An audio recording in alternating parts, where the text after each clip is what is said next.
La parole aux négresses, Awatiam, Médina.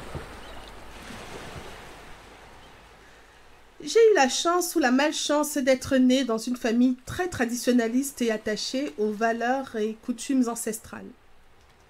C'est ainsi que je fus mariée à un soi-disant cousin qui faisait ses études en Arabie Saoudite et que je n'avais jamais vu auparavant.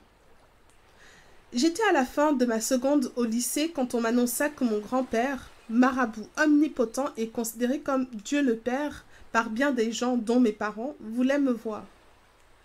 Il avait une telle autorité que ses enfants, ses neveux, ses fidèles et tous ceux qui lui étaient proches ne discutaient pas ses décisions. Arrivé chez lui, accompagné de mon père et de ma mère, il me dit, après les salutations et formules de politesse, « Tu as toujours été une enfant sage et très obéissante. Je sais aussi que tu es une bonne élève. Je voudrais te donner en mariage vendredi prochain. » On était un samedi soir. « À ton cousin X, qui est en Arabie Saoudite où il poursuit ses études. Tu ne le connais peut-être pas, mais c'est un garçon très sérieux, très studieux et très bien élevé. Ce sera un excellent époux pour toi. Il sera là pour les grandes vacances de l'année prochaine. Après les noces, tu devras partir avec lui en Arabie Saoudite où vous resterez jusqu'à ce qu'il finisse ses études. » Je fus frappée de stupeur. Discuter l'ordre de celui dont aucun ordre n'a jamais été discuté par mes parents? Comment discuter? Exploser devant la négation de mon être? En effet, tout s'est passé comme si je n'existais pas. Tout s'est décidé sans que j'aie un mot à dire. Je me refusais à être l'exception qui devait, à ce moment précis, mettre en question tout ce qui émanait de ce chef religieux, mon grand-père maternel. J'étais sidérée, mais je tentais vainement de n'en rien faire paraître comme le veulent mon éducation et le milieu socio-culturel dans lequel j'évolue. « Qu'est-ce que tu en penses ?» ajouta le vieil homme en essayant de scruter mes yeux comme pour y lire un ravissement, une pensée bien heureuse. Je baissais manifestement les yeux, car chez moi, dans certains milieux de l'ethnie tout couleur, c'est signe de respect que de ne pas regarder dans les yeux de ses aînés. Il crut percevoir par là un assentiment. « Alors, ma petite fille, tu es d'accord, n'est-ce pas ?» dit-il. « C'est très bien, elle est d'accord. » Je n'avais pas dit un mot. Je me sentais déchirée, tiraillée entre cette envie de dire « non » et celle de ne pas vexer mes parents, mais mon silence hypothéquait tout mon avenir. Toujours est-il que, comme pour manifester leur approbation, mes parents dirent « Père, c'est là une bonne chose. Nous vous félicitons de votre choix et nous en sommes ravis. Nous vous en savons gré. » Après cela, nous nous sommes retirés. Comme prévu, je fus mariée. Mon époux n'était pas présent à la cérémonie. Il était toujours en Arabie Saoudite. C'est de coutume en Afrique noire que des mariages de jeunes gens puissent être contractés en l'absence de l'un ou des deux futurs époux par leurs parents. Ce n'est qu'après que je fus devenue sa femme que je reçus une lettre et une photo de mon mari. Les vacances prirent fin. Étant interne, j'ai regagné mon lycée situé dans une autre localité que celle de mes parents. Cette année-là, je suivais la classe de première. C'est à cette période-là que je fus amoureuse, follement amoureuse d'un garçon qui s'appelait Demba. C'était un étudiant. Nous nous voyions tous les week-ends. Il suivait ses cours à l'université de Dakar. Il se faisait déposer à Saint-Louis, où se trouvait mon lycée, par l'un de ses oncles chez qui il logeait et qui travaillait à Dakar durant la semaine. Entiché de Demba, il m'était difficile d'accepter l'idée de partager ma vie avec un autre homme que lui. Un sentiment de révolte germait en moi. Mon amour pour Demba et le sien pour moi l'entretenaient. À la fin de cette année scolaire, tout était clair à mes yeux. Je ne supportais plus ce mariage avec mon cousin, mariage qui devait être consommé dès son retour d'Arabie Saoudite.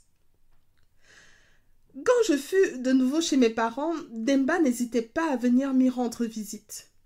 Mais étant donné la fréquence de ces visites, mon père, fin psychologue, fin observateur et qui est homme à ne pas mâcher ses mots, me demanda un jour, alors que Demba et moi nous trouvions au salon, de le laisser seul avec lui. Il lui fit comprendre sans détour que j'étais mariée et que par conséquent, il ne souhaitait plus le voir aussi souvent chez lui. Après cette mise au point, Demba s'en alla, ce qui n'empêcha pas que nous nous revîmes ailleurs que chez moi. Enfin vint le mois où devait arriver mon mari, puis la semaine où devait être consommé le mariage. Au préalable, dès mon arrivée à la maison pour les vacances, je m'étais confiée à l'un de mes grands frères, lui disant que je n'aimais pas l'homme qui m'avait été donné pour mari et que je ne voulais pas de ce mariage. Très compréhensif, il me dit « Puisqu'il en est ainsi, la noce ne sera pas célébrée. Tu divorceras et tu te remarieras avec l'homme que tu aimes. » Rassurée, je l'étais comme ces patients qui sortent d'une visite médicale, rassurés par les mensonges d'un médecin. Je me sentais réconfortée, j'avais trouvé un allié en la personne de mon frère. Il alla trouver ma mère pour lui faire part de ma décision. « Invraisemblable !» dit-elle. « Elle ne nous l'a jamais fait comprendre !» ajouta-t-elle. Ma mère crut d'abord que c'était une plaisanterie de mauvais goût, mais très vite elle se rendit compte de mes sentiments quand elle m'appela pour que nous en discutions. Mon père fut mis au courant. Illico presto, il me convoqua ainsi que mon grand frère et mes 2 sœurs qui étaient supposés me soutenir dans ma résolution. Il reprit à peu près les mêmes termes que ceux employés par ma mère lors de sa discussion avec mon grand frère. Tu étais consentante quand ton grand-père t'a proposé en mariage à ton cousin. Ce n'est pas à la veille des noces que tu vas créer de faux problèmes. Que je n'entende plus ces propos malencontreux. Quant à toi, Moussa, mon grand frère, mêle-toi de ce qui te regarde. Je ne veux plus que l'on se plaigne de quoi que ce soit venant de toi. Et je parle aussi pour chacune de vous ici présente. Dit-il à l'intention de mes 2 sœurs. Notre père ayant une grande autorité sur nous, personne n'eut le courage d'ajouter un mot, sauf mon grand frère à qui je m'étais confiée. Quand il commença à exposer mon point de vue sur mon mariage, notre père lui ferma la bouche en menaçant de le battre. J'ignore quel sentiment m'avait poussé à vouloir tenir tête à mon père au moment où cette assemblée crut bon de se disloquer. Mais il était trop tard. Je ne me sentais pas assez forte pour affronter mon père seul. Ce sera partie remise. À partir de ce moment, je refusais tout ce que l'on me présentait à manger, entamant par là une sorte de grève de la faim. Je trouvais tout de même le moyen d'aller prendre ne serait-ce qu'un repas chez une amie qui logeait tout près de chez nous, ou alors je mangeais à la hâte un sandwich dans une des petites boutiques tenues par les morts, nombreuses à Dakar. Le 3e jour de ma grève de la faim, je fus de nouveau appelée par mon père. Il me parla en présence de ma mère. « Qu'est-ce qui t'arrive ? Voilà 2 jours durant lesquels tu n'as pas mangé à la maison. Je voudrais en savoir le motif. Serais-tu malade ? Qu'est-ce qui se passe au juste ? » « Il ne se passe rien, » répondis-je. « Dans ce cas, je souhaiterais te voir prendre, dorénavant, tes repas habituels normalement. Et surtout, n'oublie pas que tes noces auront lieu dans 3 jours. »« Dans 3 jours, c'est ce qu'on verra, » me dis-je résolument. Le lendemain, je refusais toujours de prendre mes repas. C'est à l'heure du déjeuner que mon père se rua sur moi, me frappant à l'aide d'un grand bâton, alors que j'étais assise dans ma chambre. « Est-ce que tu te fous de moi ? Je t'avais dit que je ne voulais plus te voir refuser la nourriture. Voilà 3 jours que tu t'entêtes. On verra bien si tu mangeras ou non aujourd'hui. » Je hurlais sous les coups. Ma mère et mes frères se précipitèrent dans la chambre, cherchant à maîtriser mon père déchaîné qui s'acharnait sur moi avec une violence, une agressivité insolite. Pour être dans cet état, il devait se sentir atteint dans son amour-propre, son orgueil de père. Son autorité sacrée se trouvait remise en cause. C'est ce qu'il n'admettait pas. Pas plus que je n'admettais l'intrusion dans ma vie de ce mari ni vu ni connu. « Je vais la tuer aujourd'hui !» disait-il dans un accès de colère. Malgré tout, je parvins à m'échapper de la chambre tout en criant que je ne voulais pas de mon mari, alors que ma mère et mes frères essayaient de calmer mon père. Je m'enfuis de la maison, mais ne voulant pas provoquer de scandale, je m'arrêtai devant la maison qui fait face à la nôtre. Je restai là. Quelques instants après, mes frères vinrent me trouver, me plaignant et me demandant de regagner notre demeure. Je ne voulais rien entendre. Ma mère dépêcha la bonne chez une de ses meilleures amies qui était en même temps pour moi une confidente et presque une seconde mère. C'est celle-ci qui me ramena à la maison après s'être assurée au préalable que mon père ne me battrait plus. La situation n'avait guère évolué pour moi. Mes parents étaient prêts à être d'accord avec moi sur tout ce que je voulais, sauf sur ce qui comptait vraiment pour moi, le divorce. En définitive, pour pallier toute objection, leur argument préféré était « Elle n'est pas la première à être mariée sans son avis, quoiqu'elle ait marqué son consentement quand elle était chez son grand-père, qui lui a proposé le mariage, et elle ne sera pas la dernière. Sa cousine K a été mariée à un homme qu'elle n'avait jamais vu auparavant. Et pourtant, elle est bien heureuse avec le beau petit garçon qu'elle a eu. Ha, me dis-je, si le fait d'avoir un enfant est signe de bonheur conjugal, à moins d'être stérile, le bonheur, dans ce cas, ne devrait pas être difficile à trouver. Ensuite, l'ami de ma mère me prit à part dans une chambre pour que nous parlions calmement du problème qui m'opposait à mes parents. Après quoi, elle retourna les consulter. Enfin, elle revint vers moi, me disant « Ton père a la ferme intention de te tuer et de se suicider si tu refuses d'obéir à la décision émanant de ton grand-père. Il faut le comprendre. Il a toujours été très obéissant avec ses parents et ton grand-père maternel qui est aussi son oncle.